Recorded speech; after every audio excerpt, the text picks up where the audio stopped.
त्यासाठी ही सगळी शिष्टाई सुरू आहे. शिष्टमंडळाकडून जरांगेंना विनंती केली जाईल. बघूया आता हे सगळे मुद्दे जरांगे पाटील मान्य करतायत का? जरांगेंना हे सगळं जे निवृत्त न्यायमूर्ती हे सगळे मुद्दे सांगतायत हे सगळे मान्य होणार का? हे बघणं महत्त्वाचं. ही चर्चा पुढे सरकणार का? सकारात्मक दृष्टीनं ही चर्चा पुढे जाणार का? हे बघणं महत्त्वाचं आहे. कारण हा पहिल्या टप्प्यात ही चर्चा होते. अधिकारी निवृत्त न्यायमूर्ती सांगतात. दुसऱ्या टप्प्यात जर काय चर्चेतनं फलित निघालं तर मग शिष्टमंडळातले जे मंत्री आहेत ते जरांगेंची चर्चा करतील. बघा, जरांगेंची समजूत काढण्याचा हा प्रयत्न आहे आणि 1-2 दिवसात कोणतंही आरक्षण देता येणार नाही. बघा, हे महत्त्वाचं विधान आहे. 1-2 दिवसात कोणतंही आरक्षण देता येणार नाही असं निवृत्त न्यायमूर्तींनी जरांगेंना सांगितलेलं आहे. घाईत घेतलेला निर्णय टिकणार नाही. आता हे सगळे मुद्दे जरांगेंना मान्य होणार का ते महत्त्वाचं आहे. निवृत्त न्यायाधीश जरांगेंना कायदेशीर बाबी समजावून सांगतायत.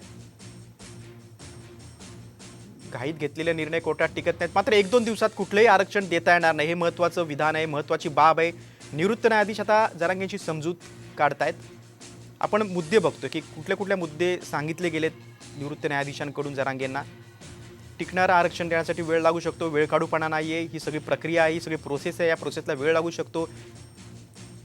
हे जरांगेंना आता हे सगळे मुद्दे मान्य होणार का हे बघणं महत्त्वाचं आहे. मात्र 1-2 दिवसात आरक्षण मिळत नसतं हे देखील सांगितलं गेलेलं आहे. घाईने घेतलेले निर्णय कोर्टात टिकत नाहीत हे देखील सांगितलं गेलेलं आहे. सगळ्या कायदेशीर बाबी शिष्टमंडळातील निवृत्त न्यायमूर्तींकडनं जरांगेंना सांगितल्या गेलेल्या आहेत. आता हे सगळं जरांगेंना मान्य होणार का? ही चर्चा पुढे सरकणार का? हे बघणं महत्त्वाचं आहे. संपूर्ण राज्याचं लक्ष, सगळ्या आंदोलकांचं लक्ष, सगळ्या मराठा समाजाचं लक्ष अंतरवाली सराटीकडे लागलेलं आहे. कारण या चर्चेतनं काय फलित निघतंय, काय एक सुवर्ण मध्य काय निघतोय का? कुठल्या सुवर्ण मध्यावर काय एकमत होतंय का हे बघणं महत्त्वाचं. कारण ही चर्चा जर आत्ता अधिकाऱ्यांची आणि निवृत्त न्यायमूर्तींशी जी चर्चा होते ही जर पुढे सरकली, काय पॉझिटिव्हली पुढे हे सरकले, सकारात्मक काय झालं तर पुढे मंत्री महोदय शिष्टमंडळातील येतील आणि ते जरांगेंशी पुढे बातचीत करतील. मात्र आता कुठले मुद्दे सरकारकडून या शिष्टमंडळाकडून सांगितले गेलेत, जरांगेंशी चर्चा झालेली आहे ते आपण बघितलंय. सुरुवातीला सगळ्या कायदेशीर बाबी सांगितल्या गेल्या, त्यानंतर आत्तापर्यंत काय आम्ही केलं हे सांगितलं गेलं. म्हणजे हा वेळकाढूपणा नाही, तर ही सगळी प्रोसेस आहे, ही सगळी प्रक्रिया आहे, त्याला वेळ लागतो हे सांगितलं गेलं शिष्टमंडळाकडून. घाईत घेतलेले निर्णय कोर्टात टिकत नाही हे पुन्हा एकदा शिष्टमंडळाकडून सांगितलं गेलं आहे. मुख्यमंत्र्यांनी तर यापूर्वी सांगितलंच होतं, मात्र पुन्हा एकदा शिष्टमंडळाकडून निवृत्त न्यायाधीशांनी सांगितलेलं आहे आणि टिकणारं आरक्षण देण्यासाठी थोडा वेळ लागू शकतो. पुन्हा एकदा या शिष्टमंडळाकडून उपोषण मागे घेण्याची विनंती केली जाईल जरांगेंना. आता जरांगे आपल्या भूमिकेवर ठाम राहतात का शिष्टमंडळाचं ऐकतात हे बघणं महत्त्वाचं आहे. ही चर्चा पुढे सरकणार का? 1-2 दिवसात कोणतंही आरक्षण देता येणार नाही हे निवृत्त न्यायमूर्तींकडून जरांगेंना सांगितलं गेलेलं आहे. जरांगेंची समजूत काढण्याचा प्रयत्न केला जातोय. कारण एकीकडे सरकारला जरांगेंच्या प्रकृतीची देखील काळजी आहे. त्यामुळे या मुद्द्यांवर राजी होणार का जरांगे, या मुद्द्यांना सहमती दर्शवणार का जरांगे हे बघणं महत्त्वाचं आहे. थोडा वेळ द्या, नक्की आरक्षण मिळेल असा विश्वास या शिष्टमंडळाकडून दिला जातोय जरांगेंना.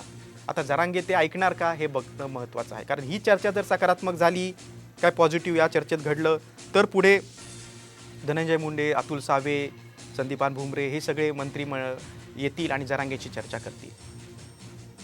मात्र ही प्राथमिक टप्प्यातील पहिली जी चर्चा आहे ही सकारात्मक होतं का हे बघणं महत्त्वाचं आहे. जरांगेंची समजूत काढण्याचा प्रयत्न सुरूच आहे. आंतरवाली सराटीमध्ये शिष्टमंडळ दाखल होऊन आता सुमारे अर्धा तास झाला असेल. अर्धा तासापासून ही चर्चा सुरू आहे. घाईत घेतलेले निर्णय कोर्टात टिकत नाहीत हे देखील पुन्हा एकदा निवृत्त न्यायाधीशांकडून सांगण्यात आलेलं आहे. आणि मराठा समाजाला नक्की आरक्षण मिळेल असा विश्वास निवृत्त न्यायाधीशांनी जरांगेंशी बोलताना दिलेला आहे. आणि 1-2 दिवसात कोणते आरक्षण मिळत नसतं हे देखील महत्त्वाचं विधान आहे, हे देखील सांगण्यात आलेलं आहे.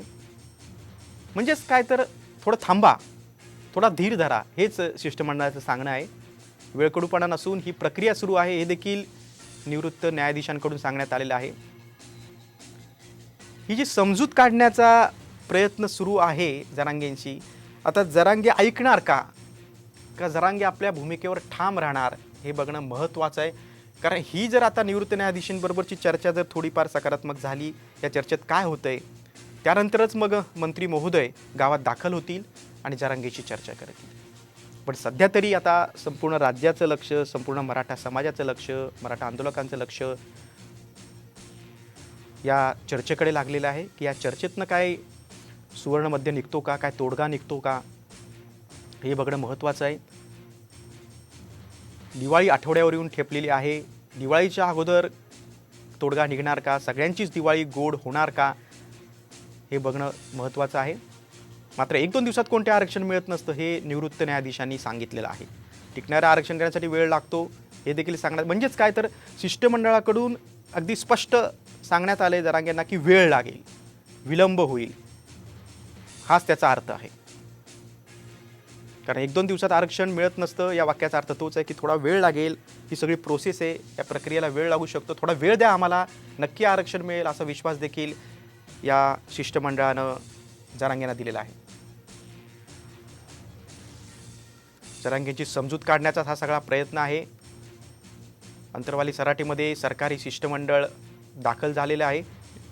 3 निवृत्त न्यायाधीश आणि विधी न्याय विभागाचे सचिव हे जरांगेंशी चर्चा करत आहेत.